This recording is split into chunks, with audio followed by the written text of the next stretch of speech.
Today, why money matters and why it matters when it doesn't.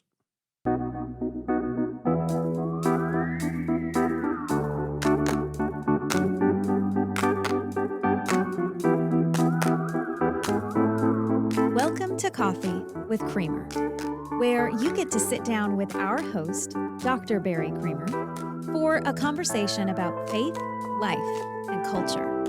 We'll look at old ideas through a new lens, turn those culture wars on their head, and paint a picture of the way things could be. If you like your thinking deep and your coffee hot, pull up a chair. You're in the right place.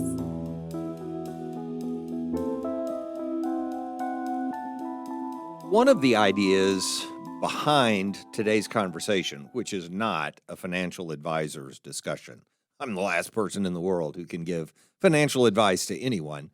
This is not financial advice, it's advice or, I don't know, teaching about finances and money that has to do with our relationships with each other in general, in the community and society and our economy and so on. But more importantly, when I say our, I mean for those of us who are living for something beyond this world, and particularly for those who are followers of Christ, for those who are believers. And, there's a first premise that goes with this that always undergirds my thinking about these issues, and it's a passage at the end of one of Peter's letters, for his first letter, where he's giving advice to those who are going to lead out in Christianity, lead out in the congregations, shepherds or ministers or whatever word you put on it. And he says, to them, he gives this advice, and so I'm going to read it to you from the Net Bible. Give a shepherd's care to God's flock among you. And so this is advice to how to do that. Give a shepherd's care to God's flock among you, exercising oversight, not merely as a duty, but willingly. That's one side of this equation for how we're supposed to do it if we're providing leadership in a congregation. Exercising oversight, not merely as a duty, but willingly under God's direction, not for shameful profit, but eagerly. And the two sides of that where I'm saying that he sort of does this in two different ways, one side is to say, don't begrudge it. Don't do it reluctantly. Well, somebody's got to do it, so I guess I better do the task. But instead, engage in it willingly, giving your heart to it. So you actually care about the people and the leadership that you're providing for them so that they can be obedient to God. That's fine. That's just on the sort of emotional side of it. How are you supposed to approach this task? And I know if you're saying, well, I'm not a pastor, what does that apply to me? All of it applies to everybody. It's not just about pastors, as we'll talk about as we get further into the discussion. But particularly for those who provide church leadership, this would matter. But then the opposite side of it is to say, and therefore you don't do it for shameful profit. That is, on the side of what gives you the will to do it, the willingness isn't built off of the benefit that you get from it. And he actually uses money to illustrate that, but it isn't just about money. But the money part of it's important, as we'll see in just a moment. But it's, why is that will there? Oh, I'm so happy to have this job because I make a bunch of money. That is still doing it not just as a duty, but it's doing your duty because you get something that compensates you for it and makes it worth doing. This is the opposite kind of assignment to that. This is not something we go into reluctantly anyway. I can't believe God's given me this purpose, is how we should approach it, not as a duty. And then when we're coming into it, it would make sense that we would say, well, you wouldn't even have to pay me to do this. That's the idea. That the pay is secondary, that whatever gain there comes from it isn't part of the motivation for doing it. It's completely segregated from selfishness, from self-gain, when we're doing ministry the way we're supposed to be doing it. Now, again, I'm not just saying this for those who feel called to ministry or church vocational ministry, which is a narrower category of ministry. but instead we're supposed to do it eagerly. But that's underlying my thoughts about this, is that anytime somebody says, I'm in service to God, I'm doing something in obedience to God, and at the same time, they're profiteering off of it, something's gone wrong. They're missing, something's missing in that picture. And so I kind of want to come at it from that perspective. And that's just that's like the background, cosmic background radiation to me. That's the thing that's always everywhere in the universe and you never get away from. That idea related to money is one of the foundational things in my life because I've been in ministry my entire life, or since I was 16 years old. So that's underlying this. What provokes it today for the conversation, as I'm recording it, that is recently reading some things in Plato, because I'm teaching a course at Criswell College. I serve as the president at Criswell College, but also am a professor here. And so one of the classes I'm teaching this semester is political theory. And it's a poli-sci class, but it's also a philosophy class. Obviously, I'm a philosopher. I'm not a political scientist straight up. But because it's a philosophy class, I get to overlap into the world of political science. And in this case, dealing with political theory, one of the issues is why you have a political body, why you have a state, why you have a society where people live together, and so on. And so in reading Plato's Republic, I am giving our students one of the primary sources on understanding why societies come together, and then what the basic structures underlying that society are, and so on. And so I'm not going to spend the whole time on Plato, but part of what he says provokes some of this conversation. So the other side of this is sort of a caveat that I want to give about the relationship that in some ways inherently exists between, in our minds it exists, between people and their economic value. In some ways, that's automatically there. It's always there because of the way societies form and the way we've understood them historically, and the way we even define our role within a society has a lot to do with what contribution we're making to that society, and that's largely economic when we're talking about it with each other. And so a part of this equation has to do, a part of the conversation today just has to do with sort of a warning that I want to give, but it takes more than one step to give this warning. A warning I want to give to us, remind us about when we're relating people to their economic value. So obviously there's a problem with that. At the beginning of it, on the face of it, there's a problem with that. There's a problem with any utilitarian approach to other people. And by utilitarian approach, I simply mean where we use people. There's always a problem with simply using people for what you want to get from them. And assigning people their worth based on their economic value is certainly saying, how useful is this person to me? What am I willing to give them in money for what they can give to me? And I'll tell it now. It reminds me of a conversation I had with one of my kids. I won't specify which one right now, but they're all adults now. It's decades ago when this happened, 2 decades ago when this happened.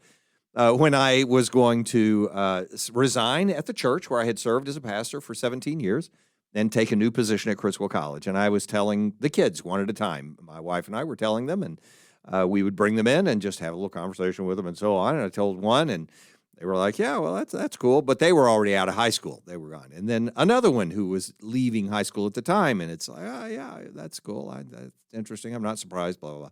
And then we got to one. And well, I mean, I'm down to just 2 possible now if I give a pronoun. So her. Anyway, her response, so she heard the whole thing. She listened to the whole thing very patiently, nodding, taking it in, soaking in the information. I said, well, this is, so I've got this invitation to go do that. And it means I would, not be pastoring this church anymore, but then I would be teaching over there and I'd be preaching and, still doing the same, blah, blah, blah. Went through the whole thing, gentle nods, acquiescence, so on. And then when I was finished talking, she looked very sincerely at me and sort of lowered her head and said, so what does this mean to me? It was illuminating. It was a perfect question and the right question for her to ask as a teenager. What's going to happen to me because of this? Does it mean we're moving? What does it mean to my income? I mean, your income, which feeds me, all those questions. So that's often how we treat other people. If I have this relationship, what is this going to mean for me? What benefit is it going to bring to me? What is it, what's it doing for my career? And so on. And there's a huge problem with treating other people like that, like they are only important for what they bring to you. This is what Kant is talking about. This is the thing that I love most about Kant's ethic, that we have to regard other people as being of equal worth, value, and being just as much an end as we are ourselves. And so we learn to think of ourselves living in a kingdom of ends, is how it's referred to now. And so, meaning that there is a society that's formed not of people who can use each other and are constantly against each other, but of people who recognize, this is what society ought to be, people who recognize that everyone else has equal footing in this society with me, and that it's not just about what I can get from them. It's about the ends they have in mind as well. So there's always a problem with turning someone else into something you can utilize instead of recognizing that they themselves have their own end, that they are an individual with their own freedoms and rights and so on. So that, on the premise, on the face of it, we have to keep that in mind. So what happens is, I think most of us recognize that or want to recognize that as the basis of the golden rule. But when we've recognized it in a free society, then we assume automatically that there's something catastrophically wrong with a society that doesn't protect freedoms. So, for most of my life, we divided the world into the free world and then that other world behind the Iron Curtain. And the Iron Curtain, I'm referring obviously back to a different period of time, but to that communist bloc that was associated with the Soviet Union and so on. And I'm feigning disgust at the same time that I had disgust for the lack of freedoms that we perceived existing in that part of the world. And I'm not saying we perceived it incorrectly. There was a huge violation of the rights of individuals because in those societies, there was a collectivist value, not even using the word communitarian. There was a legitimately collectivist set of values, meaning it's not about the individual, it's about the society. And the individual has value because of what they contribute to the society. And that's the only value they have. And to a free society, an individualistic society, a rights-based society like ours, that is one of the most glaring shortcomings of collectivist societies. And so one of the things that brought this to the fore for me was rereading Plato just recently, and he describes how, and it's just given us such common sense in their collectivist world, in their way of thinking about the world, it made sense to them to say this. Unfortunately, we still think this way, we just don't say it outright. And so he gives a description of a carpenter who falls ill and asks for a physician. And I'll read to you from the Republic in this sort of public domain translation that's out there. The physician, so the carpenter asks the physician for a rough and ready cure, an emetic or a purge or a cautery or the knife. These are the remedies. And if someone prescribes for him a course of dietetics, eat these foods, solve the problem this way, and tells him that he must swathe and swaddle his head and all these sorts of things, then he replies at once that he has no time to be ill. He sees no good in a life which is spent in nursing his disease to the neglect of his customary employment, and therefore bidding goodbye to this sort of physician, the kind of physician who would have given him a long-term care plan. Hey, take this medicine, eat these foods, take care of your wounds, and over time you'll recover. He says, no, a carpenter would say, that's ridiculous. I got to get back to work. Get out of here. I'm not going to do your long-term care plan. It gets much worse than this. Hang on there. And therefore, bidding goodbye to this sort of physician, he resumes his ordinary habits and either gets well and lives and does his business, or if his constitution fails, he dies and has no more trouble. Yes, he said, now this is the person who's responding to Plato's description. Yes, he said, and a man in this condition of life ought to use the art of medicine thus far only. Do you understand that sentence? Let me continue to read then. Has he not, I said, an occupation? And what profit would there be in his life if he were deprived of his occupation? You see that? What profit would there be if he were deprived of his occupation? What's the point of keeping somebody alive, even restoring their health, if they can't work in the meantime? And therefore, and so this comes later, several paragraphs later, he says, and therefore our politic Asclepius, of course, is the medicine, the son of Apollo, who's sort of the father of medicine. Therefore our politic Asclepius may be supposed to have exhibited the power of his art only to persons who, being generally of healthy constitution and habits of life, had a definite ailment.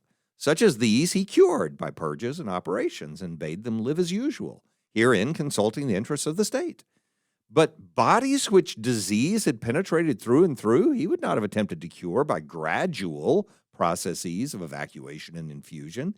He did not want to lengthen out good-for-nothing lives, or to have weak fathers begetting weaker sons.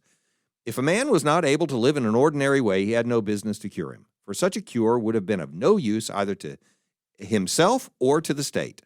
And let's just go on beyond that and say there's a story in Pindar, apparently. Plato quotes it from Pindar, or refers to it from Pindar. He paraphrases it, where Asclepius actually takes a bribe from a rich man who is sick and can't work, but just wants to feel better and have some health. And he's got enough money, he doesn't need to work.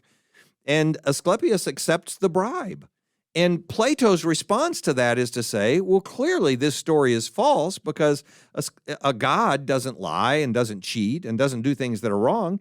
And he was wicked for treating an old, wealthy man who just wanted to be well, but didn't want, but wasn't going to contribute anything to the society anymore. The assumption in Plato's day is that he would write those words and that his readers would say, well, yeah, if you can't work, what's the point of living? If you can't contribute carpentry or something to your society, what are you even doing staying alive? That's their assumption. And I hope that creeps everyone out as much as it creeps me out. It ought to. The automatic response of a free society to that is to say, people aren't just a means for us to get stuff from them. So on that side, we recognize what's wrong. That's one of the main reasons in my encounters with people who talk about communism, not the nonsense people gripe about Marxism and stuff now, where there's this ideological barrier to reading anything about, all this and that. And it's not that. But the real objections to communism, when we viewed communism as the opposite side of the world while I was growing up and stuff, the real objections people had to that were about this, the assumption that a person's value was only in their economic value to that society. And so the freedom didn't matter at all. Their interests, their entertainment, their goodwill, none of that mattered. All that mattered was, what are they going to do for the society? What do they contribute? From everyone according to his ability was all that mattered. And we just find that noxious. That's not acceptable. So I've got that statement made. But then on the other side of that statement, change perspective completely for just a moment. And I'll do this more thoroughly in a minute. But from the subject's side, there is a truth that we do want to be of use. Now, again, I'm saying from your side as an individual. I'm not saying from the public side, we should look at an individual and say, oh, what do they even do for us? But then from the other side, if people treated me that way, I would feel terrible about it, right? However, on my side, when I look inside myself, I do say to myself, and I don't mean this like I've achieved a healthy psychology. I mean, this is being human. We want to be of use. We want to do something that's valuable. You know how it goes when people start getting older and the people who love them start wanting to take care of them. And so, you don't have to cook that. I'll take care of that. We'll send somebody to clean your house. We'll do all this. And what they fail to recognize is that they're stripping that person of the worth that they believe they're bringing to those relationships by doing something and serving other people. And so we want to serve them so much that we forget that they want to serve us. And I'm saying that subjective side of it, where we're willing to say, hey, even if you can't do anything for us, we love you and we're going to take care of you. Just take it easy. You've given 80, 90, whatever years of faithful service to us. Let us take care of you now. We should do that. That is the right thing to do. That's good. But on the other side, we can't be surprised that an 80 or an 85 or a 90 or 95-year-old person says, yeah, but I want to do something. Don't keep me from cooking for Thanksgiving. I want to help. I want to do something for you. There's something good about the fact that we want to serve other people. And so this is where we get back to money for a minute.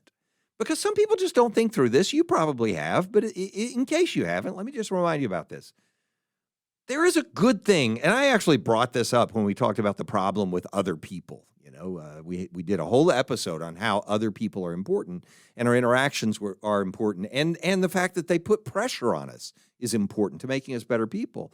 And so this sort of fits that category. I mean, the good thing about money, and actually this is a good thing about money when we don't like it. And most people don't like money when they don't have it. That's the point where I hear people say this all the time.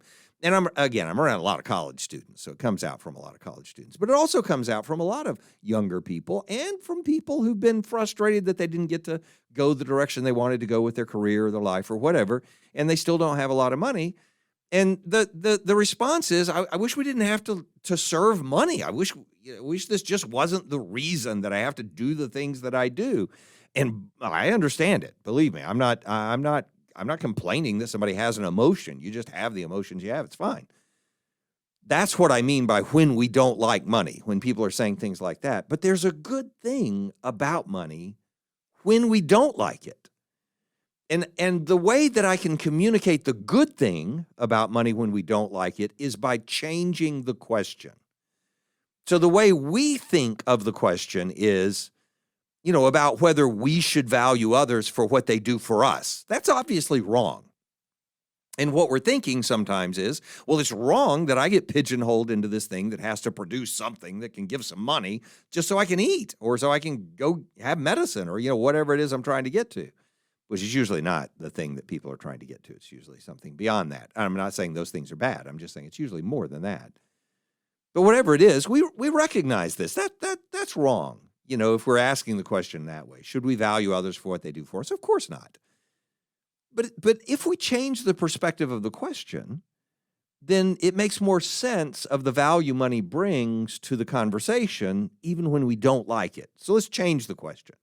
Instead of it being about whether we should value others for what they do for us, which is obviously wrong, let's change it to this, being about whether what we do for others should have some value to them. That part makes sense of it, right? But I also changed the perspective. It's not about me, valuing another person because of what they do for me and giving them money for it. It's about me acknowledging that sometimes I do need to say, is this worth anything to anybody? Or am I just doing this because I like to do it? In which case, there is a question to be asked about how well we're serving others. In other words, we're changing the question to one about whether others should value what we do for them. And maybe they will, maybe they won't, but it's a legitimate question to be asking. It's a valuable, important question to be asking. I've put this in all kinds of contexts, and so I'll give some examples that make exceptions out of this. But the non-exceptions are obvious. I was talking with a person yesterday who has a PhD, not a part of Criswell College. He's not associated with the college.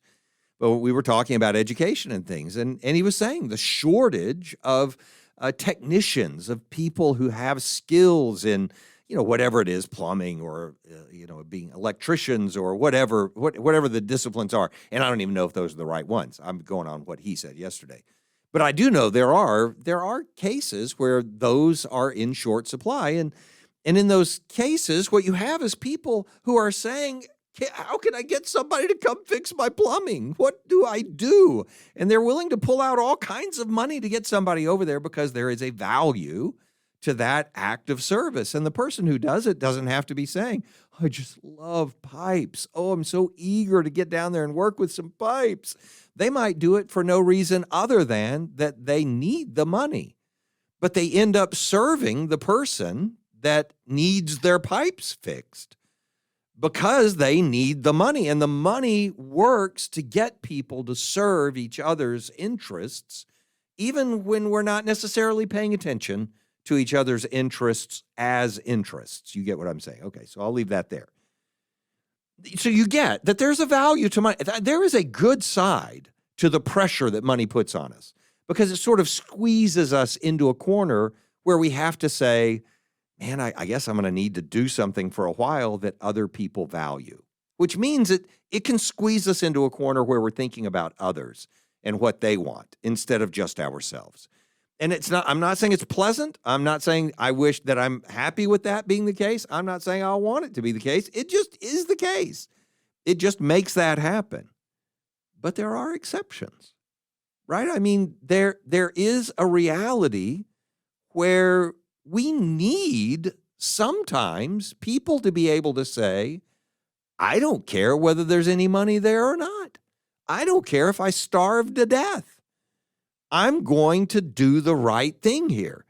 And if you say, well, the right thing is serving other people, it's true, but and I'll give a little tiny bit more detail on it in a moment. But sometimes the value that a thing has, even for another person, isn't recognized by that person. And so there's no way on earth they're going to pay for it. And I hate to use this example because I think dentists are incredibly gifted, talented, important people, and I value you. And I'm sorry for all the jokes people tell about you, including entire Seinfeld episodes. But here's the thing with a dentist. A bajillion people are not willing to give their money to a dentist, even though they really need to go to the dentist. They need what a dentist does. And they say to themselves, I need to go to the dentist. But I don't like going to the dentist. I don't want to go to the dentist. I don't want my teeth to hurt. And then they're going to make me pay money. No way, not going to do it. And they won't do it. So I'm saying in that vein, sometimes people don't know what they need. And a person who has that might have done the right thing by going down the road they're going down, by studying what they studied and preparing to do what they did, and then still might not make any money from it. I'm not saying that's true about dentists. They seem to do okay. I'm happy for you. Again, I'm all on your side. I'm really glad for you. And if you're a pain-free one, send me an email. I'm happy to would enjoy. Well, I'll just leave it there. Okay, so on to, I lose my mind when I start thinking about dentists. You can see where it is. Okay, so anyway, here are the exceptions I'm really talking about, though. Let me lead into them. Let me lead into it with a gentle one. A philosopher like Descartes, he actually talks about this. Descartes, at the beginning of his meditations, describes, or his discourse on method, one or the other. He describes not having been able to do real philosophy until he no longer had to be worried about the daily constraints of buying food and paying for an apartment, and all those things that make life happen from day to day. In those moments, he just had to get by from day to day, and that's how most of us live. And yet Descartes introduces ideas that transform the modern world. And so anyway, it's another discussion about whether the ideas transform the world, the culture around it, whatever. But the point is, incredibly important philosophical ideas that inform the world for the next 500 years. And yeah, I'm going beyond where he actually was. I mean, barely beyond where we are right now. We're almost 500 years from Descartes, from his death. So that's unbelievably, but he couldn't do it when he had to make a living. There are exceptions to the idea that money should govern how we make decisions about what we're going to do in life. And a philosopher provides a context for that. This is part of the reason that the ivory tower is the ivory tower. The ivory tower is duly separated from the morass of daily functioning in life.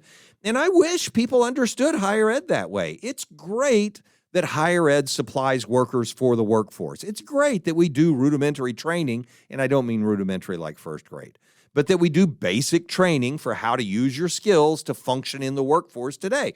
I'm so glad higher ed's able to perform a helpful function in that way. But that's not the purpose for higher ed. The purpose for higher ed is the reason we understand the world is round instead of flat. The purpose for higher ed is people being able to give themselves to scientific or philosophical or other study in such a way that they can break out of the barriers that the rest of us don't even recognize exist.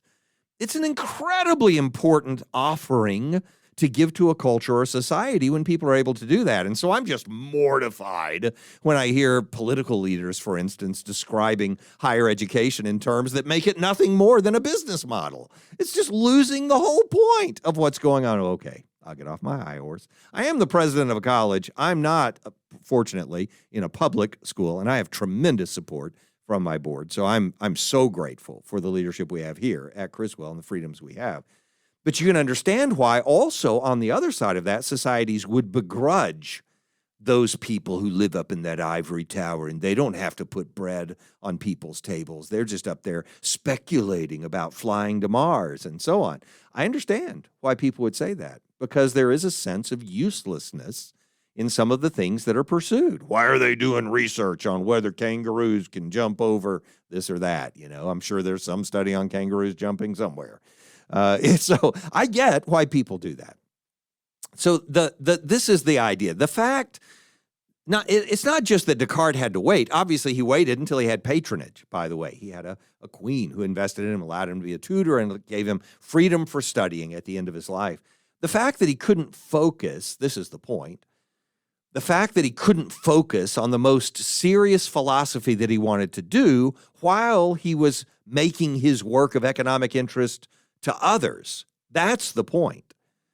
And the fact that others may not see the economic value in a calling doesn't mean it has no economic value. Descartes' contributions transform a lot of things, including science and medicine. And math, by the way, which means engineering and so on. And also this, though, it doesn't mean it. So I'm saying this to you, but the fact that people don't see the economic value doesn't mean there's not economic value ultimately. And sometimes the ultimately is the key term there. Maybe not this decade, maybe not this century, but eventually it transforms the economy entirely, which is true. But also, it doesn't mean that it has no value other than economic. So sometimes the things that a person brings are not just about how much money it can generate. There is a different value to it. And so another step, I'll give you another example, artists. And we describe artists a lot of times as starving artists.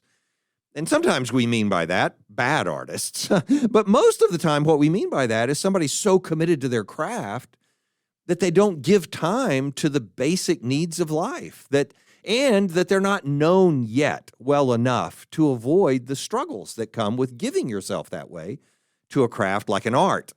And so, the example I always think of in this case is Herman Melville because of what happened with him when he was first writing in the early 19th century. He was part of the American Renaissance, mid-19th century. When he was first writing, he was so poor. Before he started writing, that he got on a ship and started. This is where he learned the stuff that he applied to his writing about the naval stuff that he wrote later about Moby Dick and things. But he got on a ship and sailed around for a while and eventually got off an island in the South Pacific, I think. Ended up writing a book called Typee. Most of us wouldn't care about that work, but it had great success at the time. And he thought, oh, now I'm an author. I can start writing the things I want to write. That he had written something that people valued, Typee, and another one, I've forgotten what it was called, something or another. Anyway, in all of that, they didn't want the other stuff that he wrote. So he wrote, even when he wrote Moby Dick, they didn't like it that much. It wasn't that great. It had some good critical reviews, but didn't make any money. And so he had serious financial struggles through most of his life. In fact, from then on, and he wasn't popular again until his 100th birthday in 1919.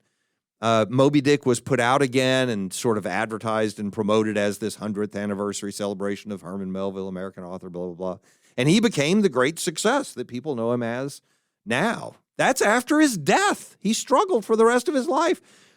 And yet we wouldn't say to him, hey, they don't want to buy stuff like Moby Dick. Just get back to sailing on your ship or to writing cheap novels that entertain people. We want artists who are willing to give themselves to something beyond what might or might not have commercial success right away. We need that. That's part of what makes society beautiful and valuable and important, that we're able to extrude creative thinkers like that. I love that. Really, everyone in the nonprofit world is supposed to be an exception to this rule about money. That's why it's called the nonprofit world. There's a joke, when people are talking in nonprofits, whether it's in churches or schools or museums or anything else, and it says, yeah, when we say we're nonprofit, we mean it. That joke is playing on the two senses of the meaning. Nonprofit doesn't mean it doesn't bring in money. Some of the nonprofit hospitals bring in more money than entire states. It's not about whether there's money, a gross profit or not. It's about whether you're doing it for that purpose, whether that's what motivates you, whether that's the driving factor. And so the point in the nonprofit world that I'm bringing up here for everybody who's in the nonprofit world is that there's something healthy about the ordeal that people face in fundraising, for instance. The economic pressure that nonprofits face, having to raise money all the time, having to get people to want to invest in it and so on, is probably a healthy thing. It's a healthy ordeal. By ordeal, I mean a trial by fire, For separating hobbyists, I love doing this. This isn't what I do for money, but man, I sure have a good time doing it. I mean, I love doing astrophotography, but I'm not going to do it when I'm hungry. I'm gonna find a way to make some money, and then I'll do astro. But there are people who would have a sense of calling to something like that. But in the nonprofit world, this idea of economic pressure of having to raise money is sort of a winnowing fork, exposing the chaff or the pests that are in that world and separating them from the solid grain, the people who are really there because they care about that mission. In fact, one of the things people say to me because I'm president of a college is, yeah, I know you hate the fundraising. That's actually not true. I think when I started it, I was afraid I would hate fundraising, but it's completely wrong-headed. It's not true at all.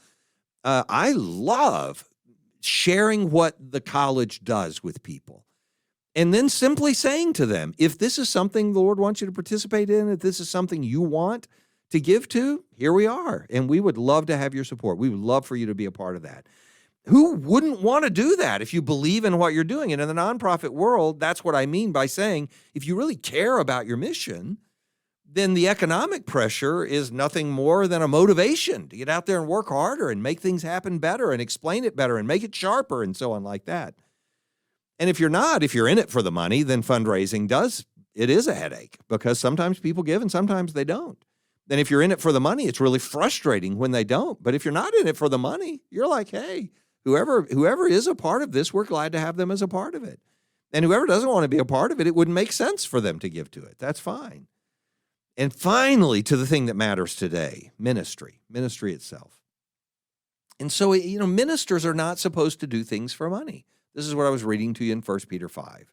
That's not our motivation. And I just mean ministry in broadly. Not even just church vocational, not even ministry vocational, but in the broad sense of I'm giving away my life and career to serve people. I'm giving it away in some way.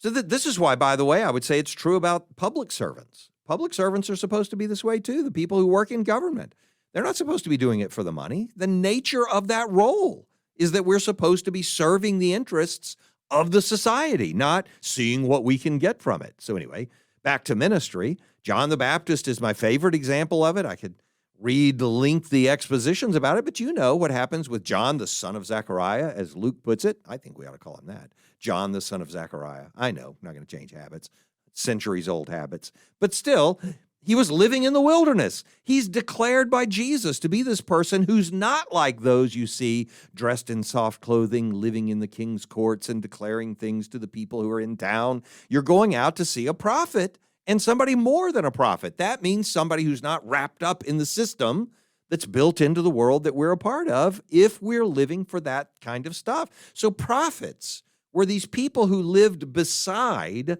the economy. They lived outside the normal part of the world where that was your motivation.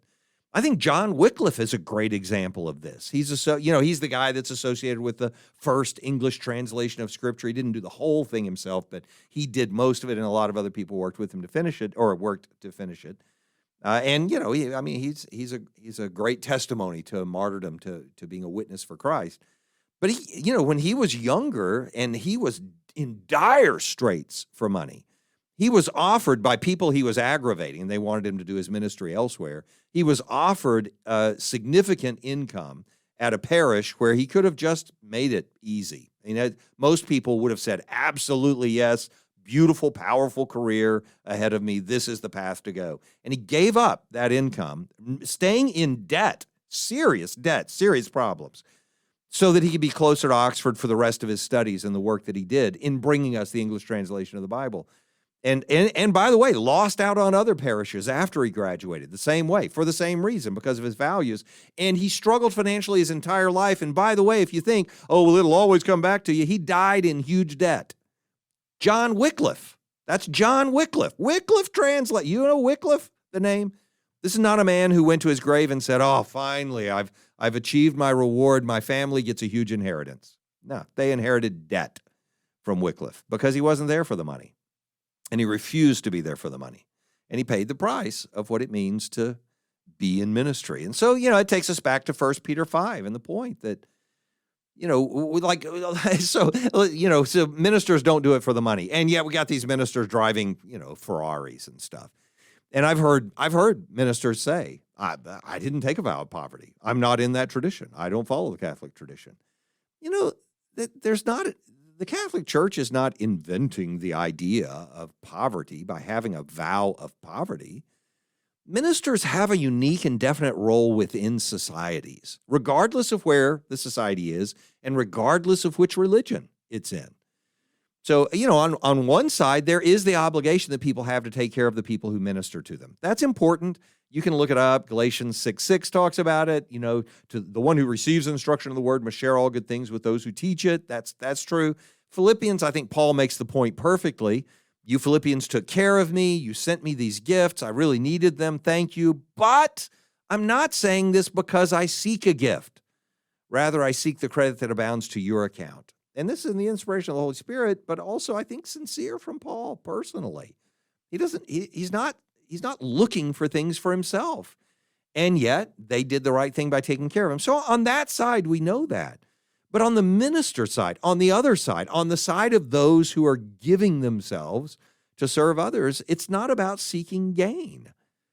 So this is why I said public servants have to be that way too. The idea that you're a public servant, the idea that you go into government service, even as a political leader, means you have to be acting in the general welfare, not for your private welfare, which means you become a servant to the society. So it doesn't matter what you get out of it, and you can't make your decisions based on what you get out of it. And for those of you who listen to this and have a role in government of any kind, influencing the political side of it, and I know some of you do, whether you're influencing the political side of it or if you're actually serving in a legislative role, for heaven's sake, please come back to a point where you say, I will refuse to make any decision about government, ruling, the general welfare, any of those things based on what it is or isn't going to do for me or my family.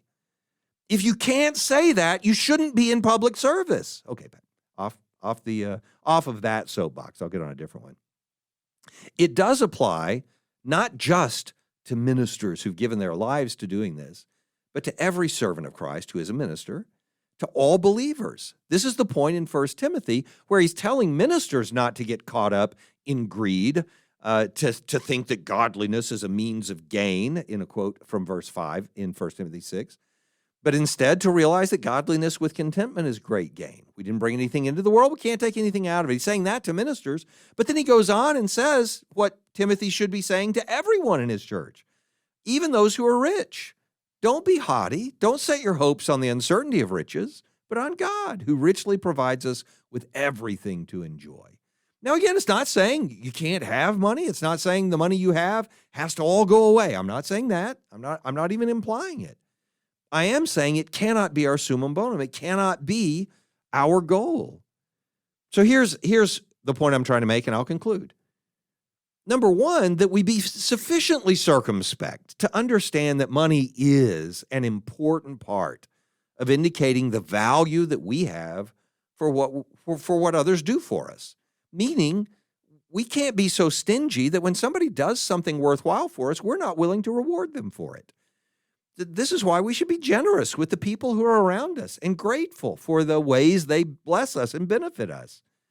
And we're wrong when we refuse to share with those who've benefited us. And if you think that I'm exaggerating the importance of this, go read James 5. You read the beginning of James 5, and there's a pretty stout condemnation for people who just keep wages overnight for the people who harvested their field that day.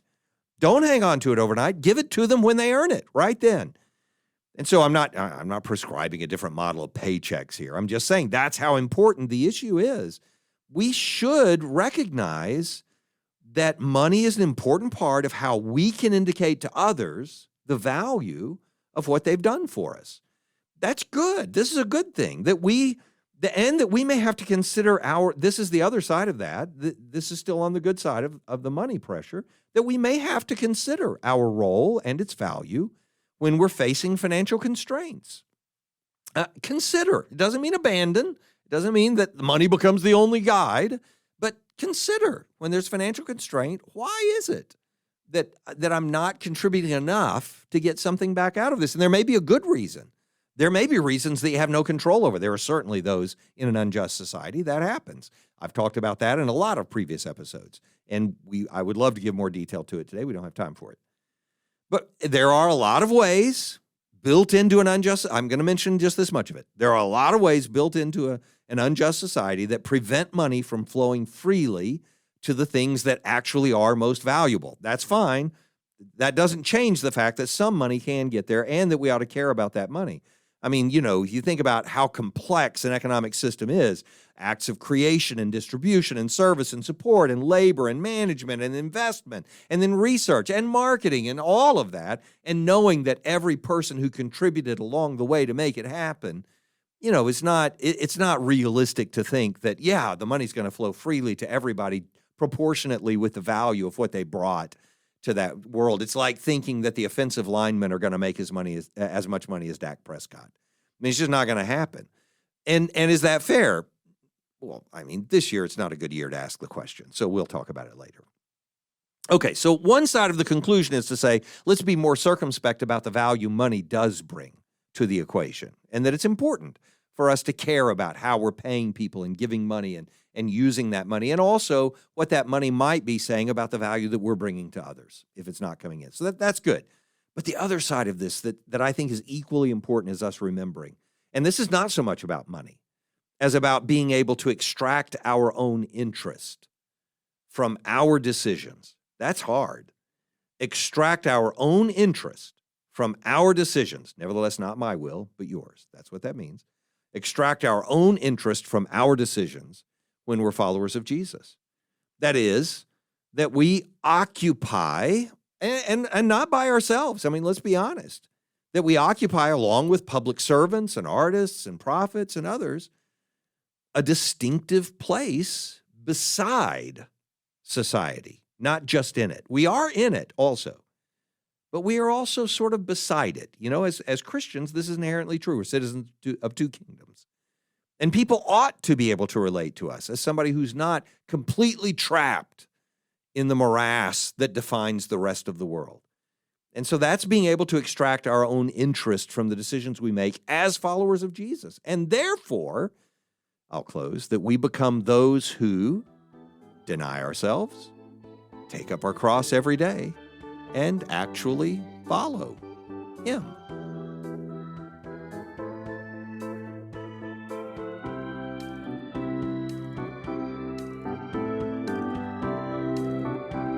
Thanks for joining us for Coffee with Creamer. Your cup of coffee may be finished, but we are not.